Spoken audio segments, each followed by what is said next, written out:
السلام عليكم ورحمة الله تعالى وبركاته. الله أكبر الله أكبر الله أكبر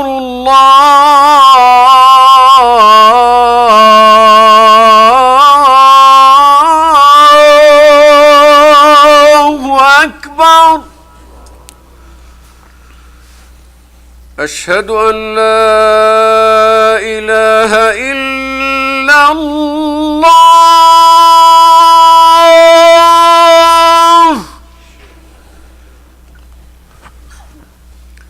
أشهد أن لا إله إلا الله.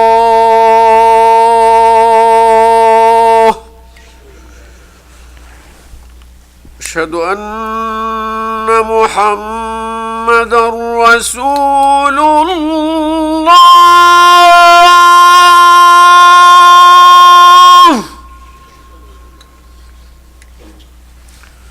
أشهد أن محمدًا رسول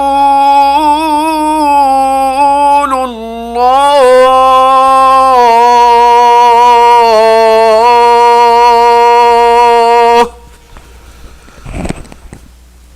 حي على الصلاة.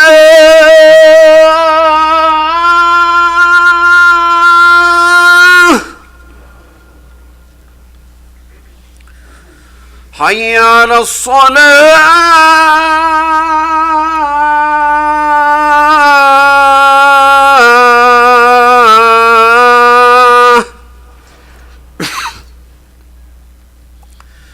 حي على الفلاح.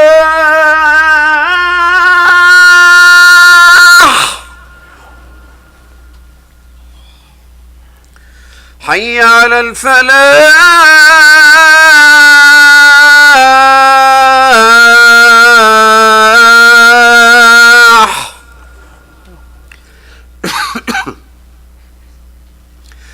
الله أكبر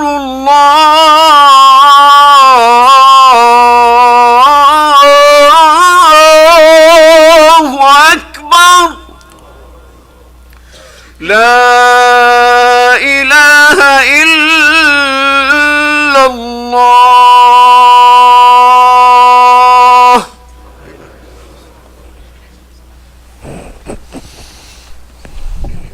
إن الحمد لله نحمده ونستعينه ونستغفره ونعوذ بالله من شرور أنفسنا ومن سيئات أعمالنا. من يهده الله فلا مضل له ومن يضلل فلا هادي له.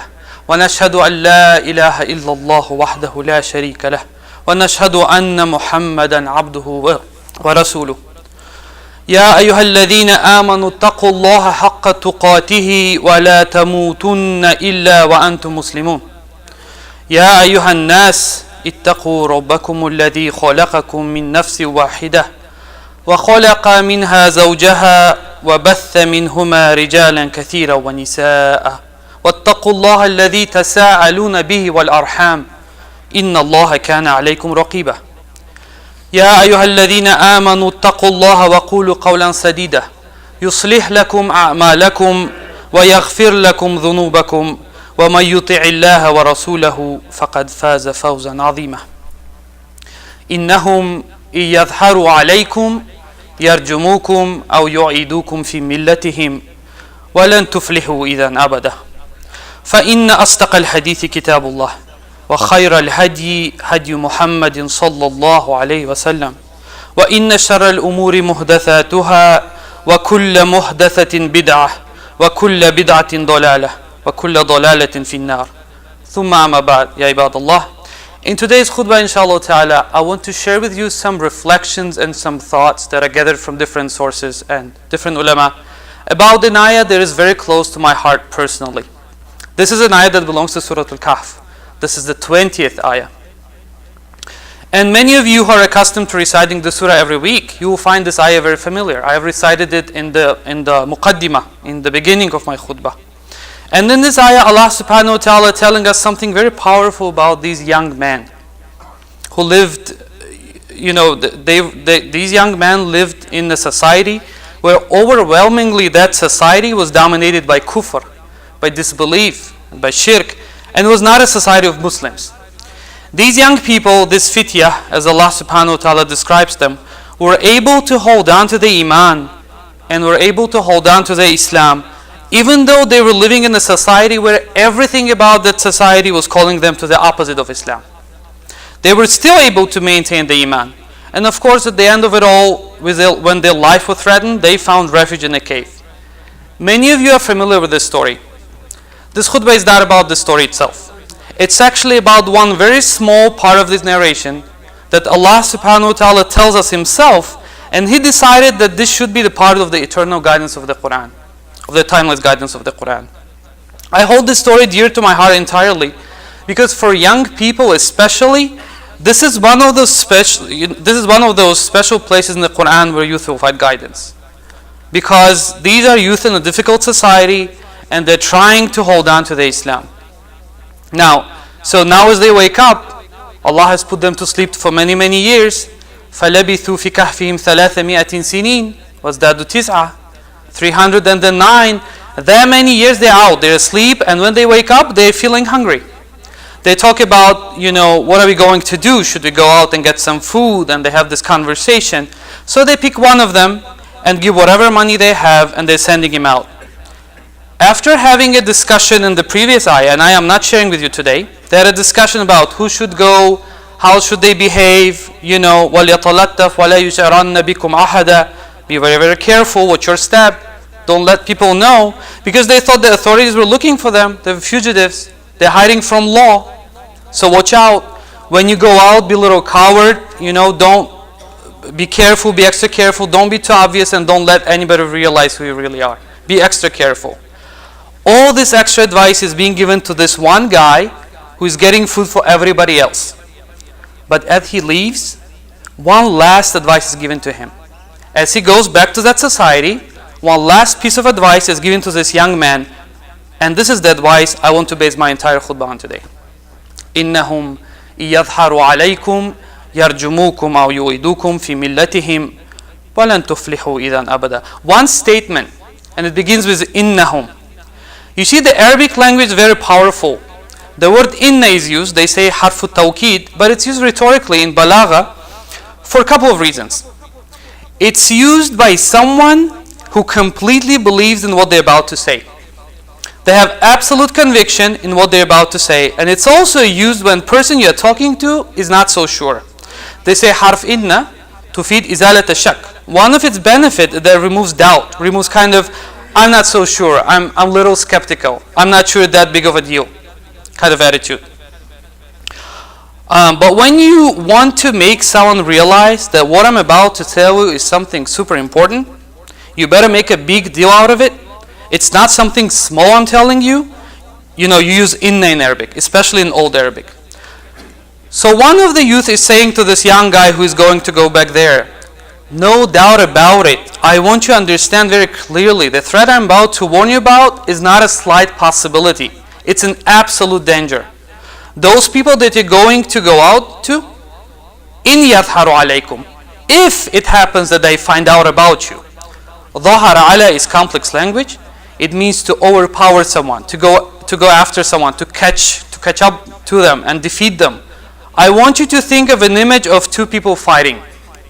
And one of them has taken such a beating that he's down on his knees and he's showing his back, because dhahar literally is the back. So dhahar ala is used when you beat someone down and they're on the ground and they're on their knees and they've been defeated. Another meaning of dhahar ala is to become dhahir, to become obvious. So if they find out who you really are, if they discover who you really are. Before I go further, you have to understand Allah subhanahu wa ta'ala used the word in. And this use is being quoted by using the word in, if, which we translated as if, not either, when. When they find out about you, this and this will happen. He didn't say that. He said, if they find out about you. If they find out about you. So the threat is real, the danger is real, but it's not inevitable. It's not guaranteed that you'll get into trouble. There is a possibility. What we learn from the word in is that the believer Even if there's dangers and there's fitna and there's trouble, we don't have to be pessimistic. We don't have to say, yes, there is danger, there is trouble, there is fitna, I'm going to follow it anyway. A lot of our young people are like that. They are like, man, society is so messed up. Everywhere I turn, they're girls, and all my friends are doing this and doing drugs, and, I can't help it. There's no escape. If there was no escape, the word idha would have been used. If there is an escape, then in is used. If this happens, not when this happens. When is inevitable, it's bound to happen. They didn't deny that there's fitna out there, but they said there's a possibility you'll fall into it, and there is a possibility you'll be safe. So be very careful, and the threat is very real. إِنَّهُمْ إِيَّظْهَرُوا عَلَيْكُمْ. So what are the two things that might happen if they find out about you? What are the two things that might happen to this young man if he's discovered and they overpower him, arrest him, they beat him up, etc.? Possibility number one, يَرْجُمُوكُمْ. They will stone you to death. Rajm. They will execute you. They will kill you. Now, this seems like it's not something that would happen in our society in America. I mean, there are young people holding on to the Islam, and it's not like somebody's trying to kill us if we hold on to our Islam. It may not be the case, but it's a big reality in many big parts of our ummah today, isn't it? Somebody even holding on to the Islam looks like a threat. What's happening to the youth in Syria that are holding on to their deen? What's happening to young people in Egypt? This is a reality. When young people are clearly holding on to their religion, there are some in society that hate that.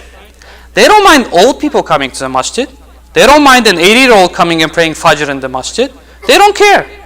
When they see an 18-year-old, when they see young people, more and more of them coming and attending Jummuah, not like catching the salah in the second rak'ah, but actually coming before Khutbah begins and they're listening to the whole thing, when they find this kid spending a lot of time in the masjid reciting Quran, 20-year-old, 22-year-old, when they see young people who are not shaping their beard for 4 hours in front of a mirror, turning into tiny little pencil, they don't care about fashion statement. They actually got a beard on their face. They just want to follow the sunnah of the Prophet ﷺ.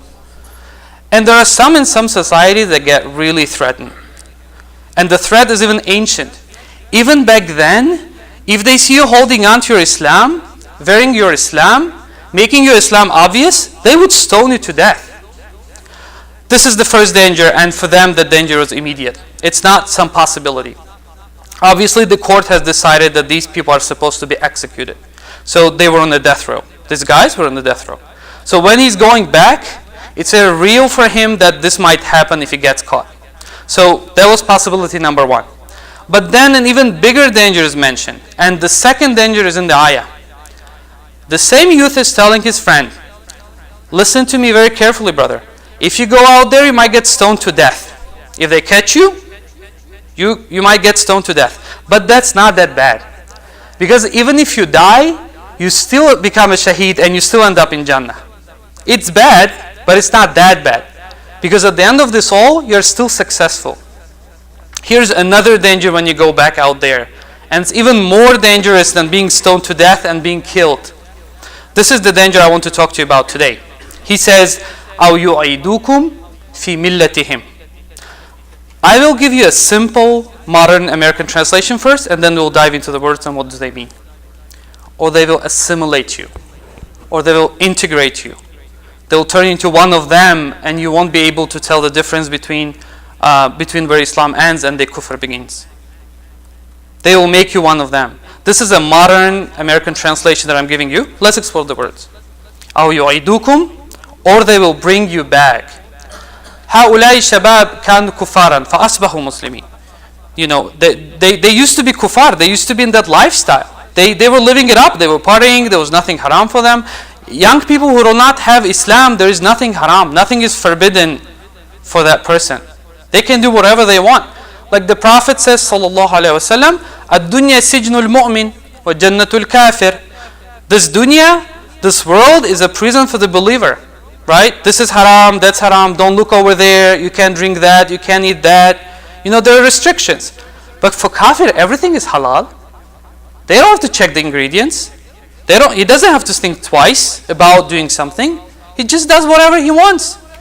These young people were young people, guys hanging out together doing whatever they want. Have you seen young people on the street young people, non-Muslim, hanging out together late at night, you would cross the street. You would go the other way.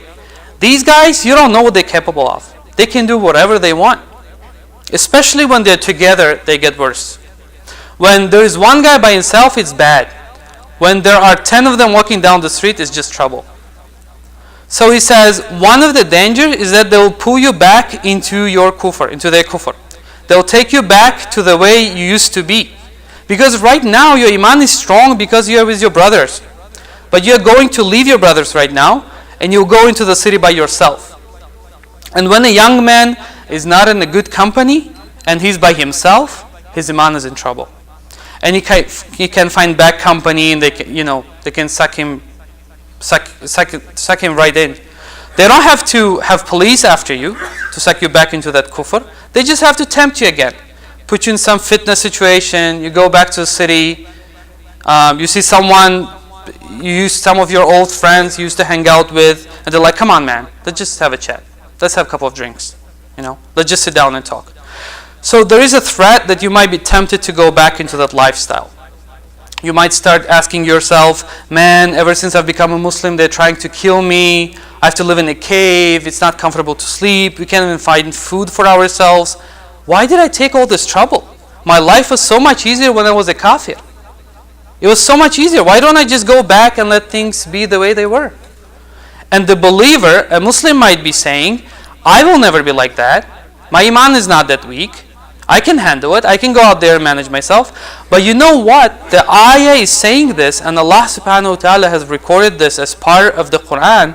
This advice that one brother is giving to his other brother. This advice is so powerful that Allah has decided that for every generation of Muslims that come until the judgment day, they should take from this advice. Which means the threat is real. Our iman is as strong as we think it is.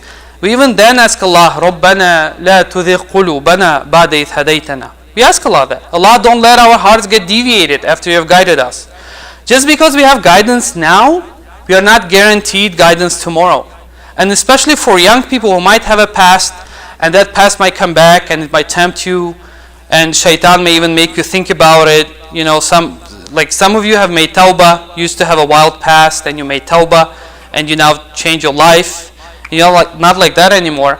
But sometimes shaitan comes and, man, you miss those days? What we used to do, there was so much fun. Too bad it's haram, But I wish. Shaitan comes and makes you think like that. It's not you wishing. It's shaitan feeding you those wishes. وَلَا أُمَنِّيَنَّهُمْ. I will fill them with wishes, it says. They will make tawbah and they will come back to me, but I will make them think, man, come on. Don't you miss it back in the days? The partying, the drinking, the girls, this and that. You'll think about that. The thought will cross your mind. And that's the time to say, أعوذ بالله من الشيطان الرجيم. Now, something important I have to share with you in regards to this ayah. I have used the word assimilation. In the United States, when we go to high school and we take American history class, we call America the melting pot. This is one of the phrases that is used to describe U.S. culture and society. The melting pot, different cultures, different immigrant populations coming together. They come here and over time they all just become American. They used to be Japanese and French and Asian and European, whatever they used to be. 2-3 generations down the road, they're just American. And they all basically have the same values. But you know what? There are some communities that are able to hold on to the cultural identity more. Like in New York City or Chicago, you have neighborhoods that have been Chinese neighborhoods for 50 years. You have Greek neighborhoods where all the signs are still in Greek, the last 60 years. There are some neighborhoods in Queens where everyone speaks Bangla, last 30 years, and all the signs are in Bangla. But there is still assimilation. Because assimilation is not just I want to keep my language or I want to keep my traditional clothing. That's not a problem. You can keep whatever clothing you want. The real problem in assimilation is when your definition of what is right and what is wrong changes. If your definition of what is appropriate and what is inappropriate changes. What's permissible and what's not permissible. What's good and what's evil. When those definitions start changing, then there is a problem. It's not a problem if you're not eating traditional Arabic food anymore and now your kids just want to eat pizza and burgers. That's not a problem. The problem is when they do not care about halal and haram anymore. The problem when they do not care about washing their tongue anymore. When they do not care about haya anymore. When they do not care about backbiting anymore. When they do not care about consumption anymore. When these things change, that's when we have lost a generation. Then that's when the problem happens. You can have people of different cultures, different backgrounds, but they're still assimilating. Not by tongue, not by language, not by clothing, but by values. Values are the things that Allah subhanahu wa ta'ala gave us in this deen. These are the qiyam of Islam. The values of Islam. The value of salat, for example. When a young generation has lost its salat, like Allah subhanahu wa ta'ala describes, وَخَلَفَ مِنْ بَعْدِهِمْ خَلْفٌ أَضَاعُوا الصَّلَاةَ وَاتَّبَعُوا الشَّهَوَاتِ فَسَوْفَ يَلْقَوْنَ غَيًّا. An unworthy generation came after them that wasted the salat. They didn't have any value for the prayer. That's a lost generation. So what if they speak your local language? That doesn't mean anything. So now Allah subhanahu wa ta'ala says in this ayah, they'll take you back. But take you back into what? فِي مِلَّتِهِمْ. The word millah is translated, some mufassirun say, call it deen, yani religion.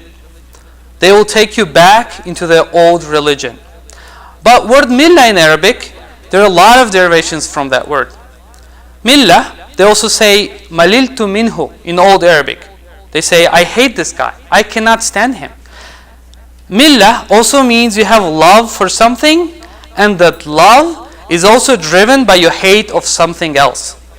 We are the millah of Ibrahim alayhi salam because we love tawheed, but we also hate shirk. But when the kuffar are a millah, what that means is that they also love some things and they hate some other things. We love tawheed and hate shirk. What do they love and what do they hate? They love their desires. They love the culture of doing whatever you want. This narcissistic, I'm above everything, I'm above all. They love that. And they hate anyone who goes against that. They hate anything that challenges that. The first thing we say in the salah, when we start our prayer, is Allahu Akbar.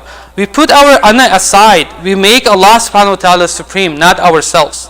We put ourselves as secondary. As we put our face on the ground and we say Subhana Rabbi al-A'la. Allah subhanahu wa ta'ala is the most high when we are in the most low. We are a culture of putting ourselves as secondary and Allah subhanahu wa ta'ala as primary. And you have a millah of kufr that wants to put itself. What I want to eat, what I want to look at, how I want to please myself, how I want to live my life, my lifestyle, my choices, my. No. This is first for them. So they hate anything that goes the other way. They hate anything that goes to the other side. And the biggest threat they see is young people that can deny their temptations. Because when you're young, you are strong, independent, you're good looking, you're capable. All these things are in your favor and you can do whatever you want. And even though dunya is in your hands, you still drop it and say, I prefer deen. They see that as a threat. They see that other people might be attracted to this lifestyle. They might not want to live the life of animals anymore. So they come after the young people and they want them to assimilate. So you'll find Muslim youth in America, Australia, and Britain, they're living in societies that are predominantly non-Muslim societies. And I don't call them evil societies. There is nothing wrong with English language. Or there's nothing wrong with getting an education in America. Or there's nothing wrong with much of the things we enjoy in these countries. You know what's wrong? It's when we start taking values that are in contradiction to the values Allah subhanahu wa ta'ala gave us. That's what's wrong. That's what's unacceptable. We don't take the good values from Western societies, because Western societies have some very good values. A lot of Western societies have more transparency in the government and the streets are more clean than in Muslim countries. They do. You don't learn that, and those are originally Islamic values. But what we learn is how to dress, what music to listen to, what movies to watch, and that's what we take in. And we think that we are somehow more advanced, more westernized, and westernized, means more advanced, sophisticated. Westernized means you're oppressed with something that has no values. It just has no values. Young man goes to high school in America, and he comes from a Muslim country, And in his country, he used to recite Quran, he used to go to a halaqah in a masjid. And when he comes to America and he goes to high school, and he doesn't, at that point, he doesn't even speak much English. And he hears all the cursing and all the filthy language and all the girls and guys together. And he's like, La hawla wa la quwwata illa billah. Subhanallah al-azim. Astaghfirullah al-azim. The whole day is like going like that. But that's first week, second week, third week. What happens after 6 months? You can't even tell him from other non-Muslim kids. He assimilates. He accepts. He says, man, this is how it's supposed to be. In the beginning, he's disturbed. His fitrah rejects it. His Islam rejects it. But he says to himself, how much can I avoid it? It's everywhere. Let me just live my life. Let me just be like these people. Let me be one of them. I don't want to be different. People hate being different. These guys, the advice brother given his brother, the advice that one brother gave to the other in the cave was, we are different. Don't forget that. And don't be ashamed of being different. We are Muslims, so don't go back to that lifestyle. And these guys had a taste of kufr first. They knew what the lifestyle of a thug was like. They knew what the gangster life was like. They knew what the party life was like. What clubbing was like. They knew it. And they still don't want to go back because they know that Iman is sweeter than those things. You don't go to high school to assimilate. You go to high school to get others to Islam. Others should come to Islam because of you. You shouldn't go to kufr because of them. We are supposed to change that. أَوْ يُعِيدُوكُمْ فِي مِلَّتِهِمْ. They will integrate you. They will pull you back into their lifestyle, their religion, their values. And then you'll start hating Islam. And you'll start hating everyone who reminds you of it. Now, إِنَّهُمْ إِيَظْهَرُوا عَلَيْكُمْ يَرْجُمُكُمْ.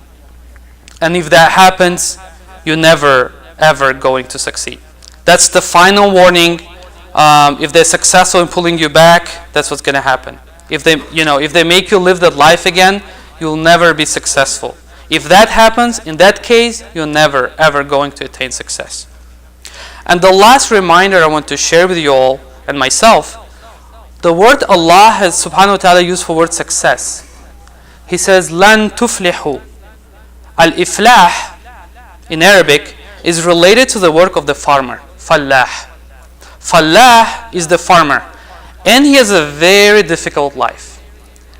Many of you have jobs. Maybe you get paid once a week. Maybe you get paid once in 2 weeks. The farmer has a really tough job, guys. He gets 1 paycheck a year. The farmer has a really tough job.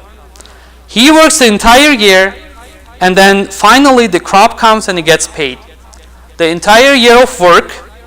But if there are insects that come and eat his crop, if there's a flood and it washes away the plants, if there is not enough rain, if there is too much rain, his animals got sick and plants didn't get, he wasn't able to till the soil.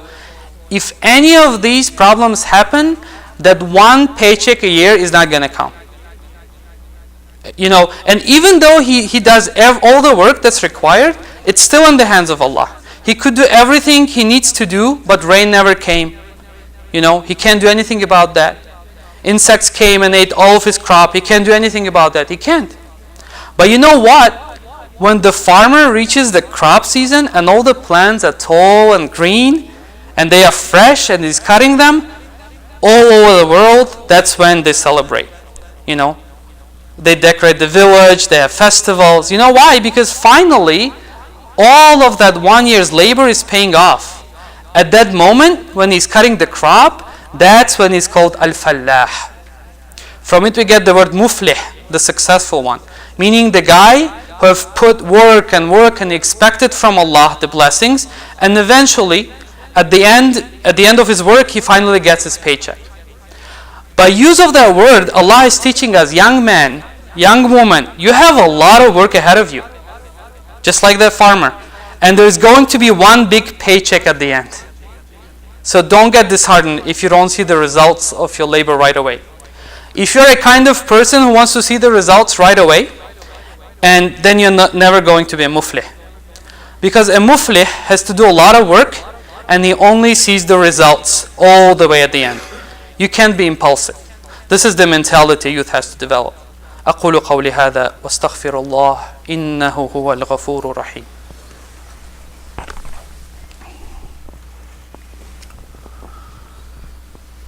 Alhamdulillahi Rabbil Alameen wa sallallahu wa sallam ala nabeena Muhammad wa ala alihi wa sahbihi wa sallama tasliman kathira. In one ayah, Allah Azza wa Jal has protected the culture of the youth. In one ayah of Surah Al-Kahf. This is the 20th ayah of Surah Al-Kahf. I encourage everyone to especially memorize this surah and to reflect upon what Allah subhanahu wa ta'ala is saying through this surah to us.